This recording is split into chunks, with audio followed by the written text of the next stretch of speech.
memang kondisi rumah kadang harus ditanyakan. Contohnya misalkan di suatu daerah, di suatu daerah saya tidak sebutkan, itu rumahnya kayak istana di tengah hutan. Tapi ternyata dia itu dulunya TKI, kemudian sekarang dia tidak bekerja, dia sekarang menjadi miskin, tapi rumahnya seperti istana, tapi nggak laku dijual karena di tengah hutan. Seperti itu. Jadi itu kita harus cek seperti itu untuk menjaga kualitas DTKS kami.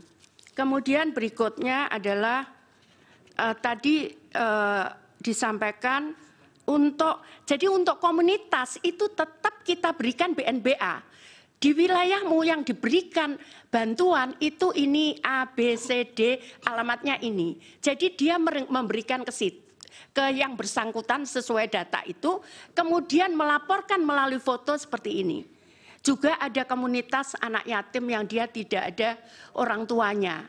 Itu di yayasan-yayasan, itu kami bantu. Memang belum sepenuhnya semua bisa kita bantu. Jadi seperti ini setiap hari mereka buat laporan. Mengirim setelah bantu makanan, kemudian foto dikirim kepada kami. Seperti itu. Kemudian jadi kalau mau menyaksikan, monggo siapapun boleh melihat kita saat penyaluran ini, siapapun. Kami malah senang kalau semua bisa melihat karena itu transparan bagi kami juga, terutama untuk pertanggungjawaban. Kemudian, nah permasalahannya memang kadang mereka tidak punya KTP, tidak punya KK. Permasalahannya kadang kenapa dia nggak punya KTP? Karena nggak punya rumah. Sehingga misalkan dia tempat itu, sehingga yang bersangkutan itu dia nggak boleh dipakai alamat itu. Jadi misalkan dia sewa tanah, rumahnya ada, dia nggak boleh. Nah, kemudian yang berikutnya ini saya kemarin nemukan lebih dari 500 anak. Itu anak TKI yang ada di Sebatik.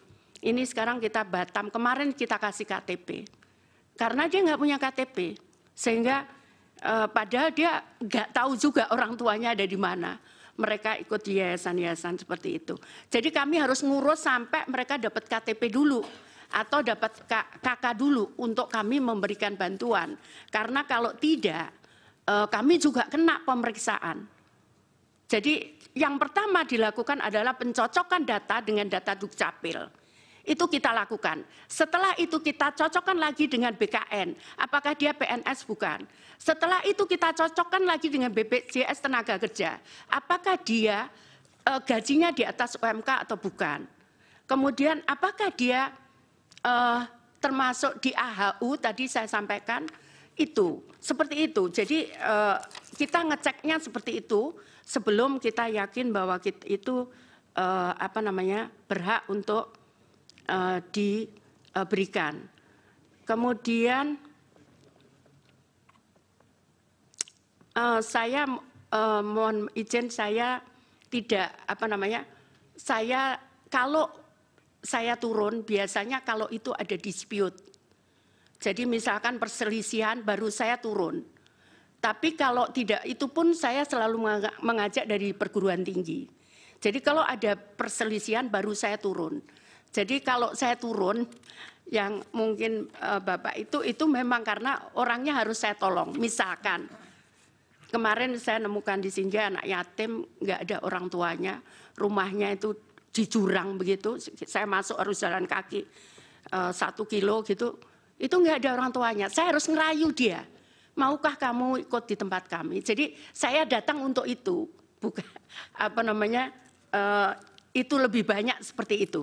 Atau anak kecil-kecil yang diperkosa, kadang ini berkosa bapaknya gitu kan, kemudian ibunya bingung karena kadang anaknya disuruh ngaku, nggak boleh ngaku, sehingga kemudian karena kenapa ibunya nggak boleh anaknya nggak boleh ngaku, karena ketakutan nggak bisa makan. Itulah yang saya harus yakinkan bahwa dia dijamin oleh negara gitu, supaya dia anaknya tidak disuruh untuk tidak mengakui itu, gitu. Dan itu berkali-kali saya temukan seperti itu. Kemudian Ya, BLT El Nino itu tadi sudah kami sampaikan bahwa memang ya itu bukan kami ngatur, tapi memang tanggal 6 itu ada ratas, tanggal 7 itu kebetulan di DPR, terus kami sampaikan sekalian. Jadi ada hearing ya, hearing seperti ya, RDP, raker itu. Ya kami sampaikan sekalian begitu.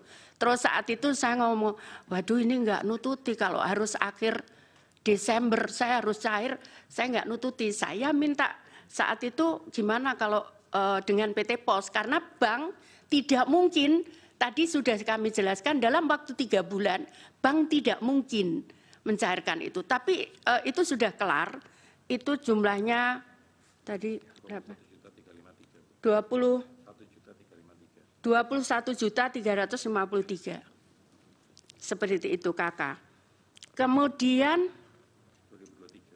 2023. Kemudian ya, ini saya pikir sudah dijawab yang bantuan pangan beras dan dari Bappenas. Jadi bukan kami, Pak. Sejak 2021 kami tidak menyalurkan dalam bentuk natura atau barang. Terima kasih.